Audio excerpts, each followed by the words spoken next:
but it had to be delayed due to the birth of Urijah Faber's daughter, Callie. We hope everything's going well with her back at home, but very early on, Urijah Faber making this aggressive with strong grip breaks against Nicky Ryan. Hands to the face, very much going to make this a scrap. Yeah, expect Urijah Faber to really take it to Nicky. He wants to get in his head a little bit. He wants to rattle him. He wants to take him out of his element. These guys have trained together before, so they both know what to expect from each other. I actually completely forgot that happened. Yeah. So, you know, the biggest difference you can make is really take them out of their usual frame. Don't make it just another day on the mat. Make it a competition. Really put the pressure on and get a lot of different things going through their head. That's it. Nicky Ryan chasing Urijah Faber across the mat. We knew he was going to sit to guard early. This is really where he does most of his work. The question is, can he sweep Urijah Faber? He elevates, though. Can he find a leg through? Yeah. Urijah's working towards the edge of the mat the whole time, though. Oh, Urijah's going to get a warning here. Go back. Yeah, he's making it a dirty match. He's making it a nasty match. Look to see... I imagine Nicky's going to look to elevate again with that butterfly guard and turn underneath and looking for the leg lock here. Yeah, I mean, he got Urijah Faber high up in the air, but Urijah clamped his knees together and didn't let Nicky shoot that leg through with that inside control. He really is rocking a glorious tan, isn't he? Just had to say that. It's that Californian sunshine. Yeah, we'll get out there. So Nicky again advancing forward. And it's amusing just how much he can put someone on the back foot by sitting down and shuffling forward. He does it to so many of his opponents. Just shows you how dangerous he is from the bottom here. But make no mistake, if he manages to knock Urijah back and he gets a chance, he will shoot and come up on his knees and try and drive through on top. Yeah, I think actually there aren't any places that Urijah Faber is safe in this match. If he's underneath, he's going to be in a tough position for those back takes, and when he's on top, he's going to be in a tough position for entries to the leg locks. Yeah, Nicky's tried a few times just to come up with like a knee tap off the collar tie. You imagine that Urijah's base is going to be so strong here, though. Yeah, I mean, obviously he's got a pretty extensive wrestling background as well. He was a two-time NCAA qualifier back in 2001 and 2002. Got a quick shot there of Gary Tone and Ethan Cranston in the corner of Nicky Ryan. Yeah, you can see here just how thick Urijah Faber's core is as well. It's very solid. That's like years of wrestling. Yeah, Urijah Faber 2 UFC Sub of the Night awards and holds the records for most submissions, most wins, and most finishes in UFC bantamweight history. Urijah's really just trying to rough Nicky up at this point. Just hand on the neck, pulling down on the head, I was wondering pushing on the chest. If he was going to get a snap down at any point and actually get a chance to enter a guillotine. I don't know if he will. I think it will be super dangerous. Yeah, if he does. Because it's going to give Nicky the opportunity to come up on the leg. Yeah, I mean, Urijah's got a fantastic squeeze. I mean, all those alpha male guys do. They practice it a lot, and it blends in really well with their style of like grappling.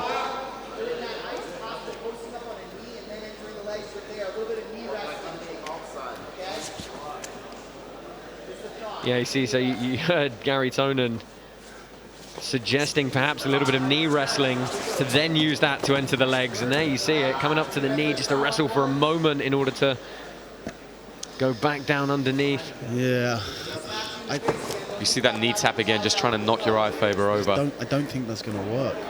Well, having said all of this, he's doing the more positive work. Well, there's no doubt that Nicky's winning at the moment, and Urijah's playing super defensively, but you know, we could just have this for the next 11 minutes, really, and Nicky would take a decision. I'd be more interested in seeing Nicky try and stand, which is obviously what Urijah wants, allowing Urijah to actually try and wrestle him and see if he can catch something off of those transitions. If this strategy doesn't work after the first, 5, 6, 7 minutes. Well, we're through the first 4 minutes, and Urijah Faber stands up, and that gives Nicky Ryan the leg entry straight into big trouble now. cross action. Yeah, this is very deep already. See, he's completely tied up. He's got control of that far leg too. See what heel exposure he can get here as he's going to bridge into the side of the knee once he goes back on the heel as well. He's got the secondary leg locked up here to stop Faber withdrawing it and getting back to his base. Is that a straight foot lock on the Yeah, that's what he's trying to do, is use the rear naked choke grip on the secondary leg. Expecting if he sees the opportunity to switch and turn that into a heel hook. That's it. He can always go back to the leg he's actually got entangled, which is Faber's left leg. Roll through here. And this is where it's really dangerous for Urijah Faber. He's up on this hip. Yeah, Nicky has so much space now to start the switch and turn this into... Yeah, there we go. Yeah, Look, he's going to switch back to that heel hook. No hands anywhere near to defend. Oh, no, this is it. See, bridging in. So Urijah doesn't seem to know exactly what to do in this position. Yeah, he's trying to push that knee off. Rolling again. Stop! Oh, and they're going to have to stop for the edge of the mat now. You can't really stop this in the last situation. Oh, no. Good tactics We get from one more Faber. drag. We get one more drag. Well, it might have to be a lift drag drag. it is. Yeah, if you ever needed people to stay in an entangled position. What a drag Oh, it is. see, look, Nicky Ryan's not even going to let the heel go. I mean, Oh, this is bad. And the thing is, Uriah's going to try and roll straight out back at, you see. Oh, they're going to... This is such a... You almost have to just say you have to restart here. Okay, the thing is, in IBJJF, if you roll off the mat on purpose, it's over. If you it's on can't stop it purpose, like that. but you had to roll that way to defend. So but if that's you the roll off correct by way. accident, you restart them standing and give 2 points. Yeah, you can't do that here. But what you could do is tell the referees to bear this in mind when you're making your decision for That's that not round. a bad suggestion, Mr. Strauss. Yeah. It's the same position. You want to judge next time? it's fine as long as it's in the proper defense of a submission, so Yeah, toe holds and things like that is fine. And they've restarted them really right next to the mat again. He's just going to roll again. Yeah. I would say I'm in favour of they're going for the restarting them drag. standing. There we go. Oh, Full beautiful, drag. what beautiful Full drag. That was excellent Beautiful. work. It's unfortunate because any way you Wonderful slice it, this could affect the situation. Urijah Faber trying to defend this heel hook from Nicky Ryan, inside heel hook. That was free, yeah. Nicky Ryan trying to wrestle Urijah Faber all the way up. He's got it. Nick Brooks not knowing what the hell to do about this. Urijah Faber almost forgetting that we're in a You know grappling what? match. He's pushing on the shoulders. I'm inclined to let this go. Oh yeah, I'd let it go. There's absolutely nothing wrong with that. He's going for a Krav Maga throat jab. Oh, heavy Nice, collar calm down. ties. That was a solid Yeah. club. Nick is not happy about this.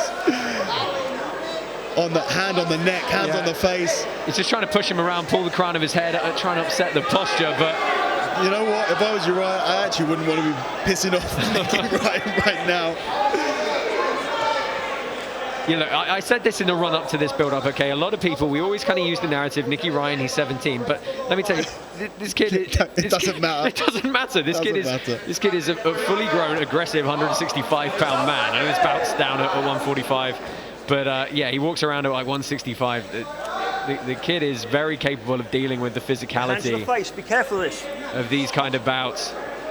Urijah Faber Uriah's getting upset with the referee. No, Nick's spot on here. You know, the fingers can't go near the eyes because then you risk eye pokes and cuts and stuff like that. It's side of the face, top of the head. Don't go in that area between the eyes.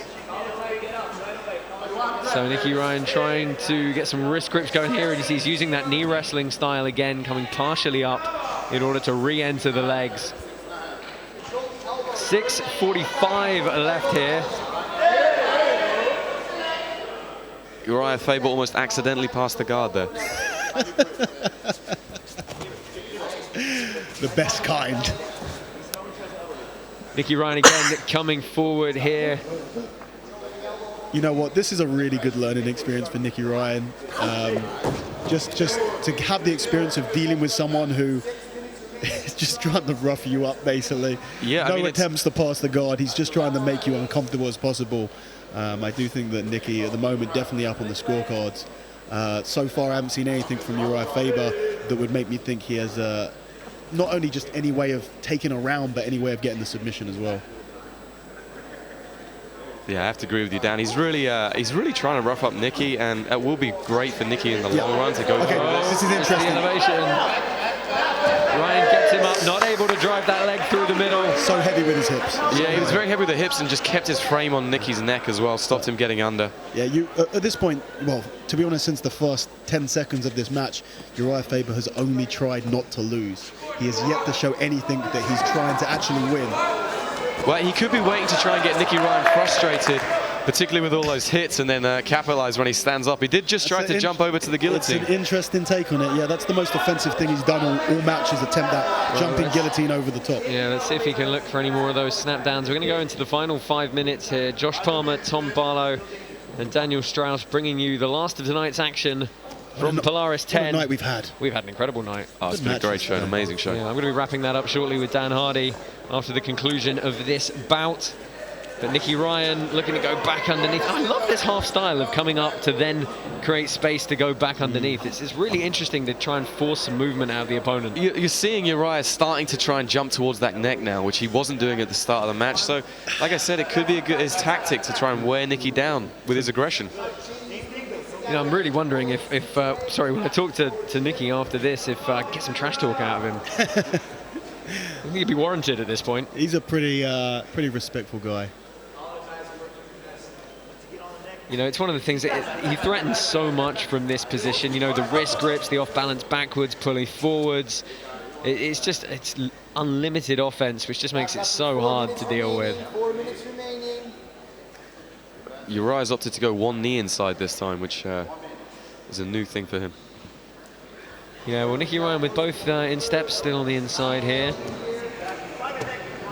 Again, you see he's just trying to reach over that neck, trying to jump into that guillotine position with the chin strap. It's really not going to work unless Nicky legitimately puts everything into coming up for a sit up into the butterfly guard, or to try and wrestle, sweep from this position. Otherwise, the chance of getting this guillotine, Urijah's going to have to overcommit a lot more than he is.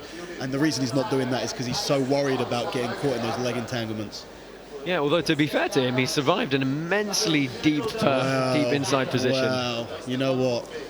A bit of controversy there. There's a bit of controversy. Yeah, he survived, and you know he was in a bad position when they restarted. But you cannot restart a heel hook you can't. in the same position that you left it.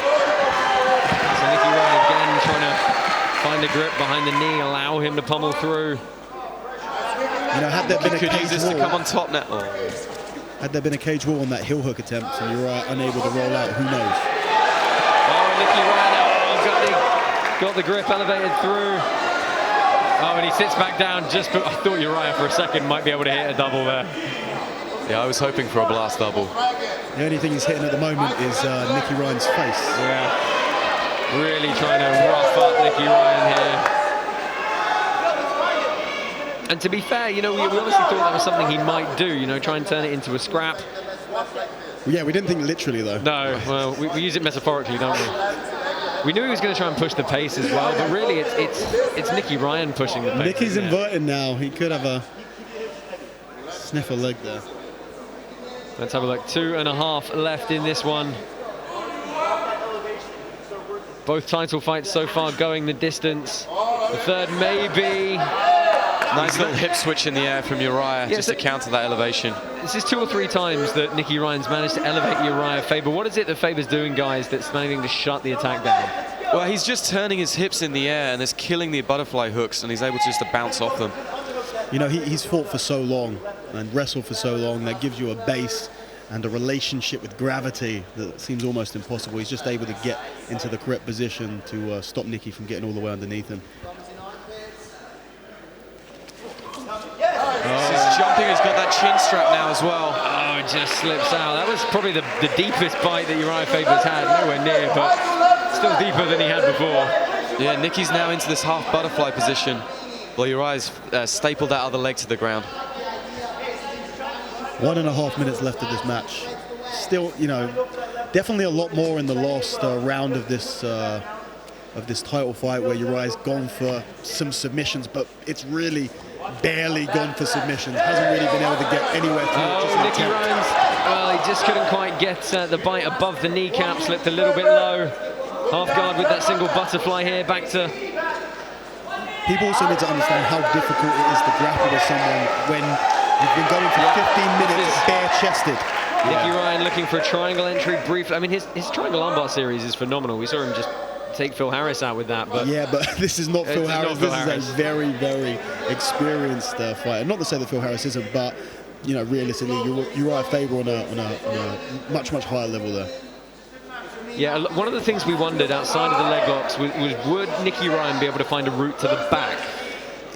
It's just Urijah Faber is just essentially just a rock at this point. You can't really do anything to him apart from that one very close leg lock attempt. Can't really do anything to him, but at the same time, a rock's not going to do anything to you, which is kind of the story of this match. It's incredibly hard to fight someone that's not really doing anything apart from maintaining He's not posture. opening up. Tries to dive over once more. 10-second clacker comes in. We're going to see the match over here. Nicky Ryan is inside.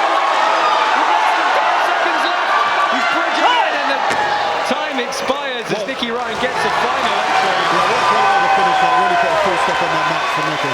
Good performance. And I think Nicky Ryan's obviously going to take the decision here. Yeah, no doubt. But Ladies and gentlemen, for this championship contest, our sponsor, Tyrone Sullivan from Canavape, will be presenting the championship belt.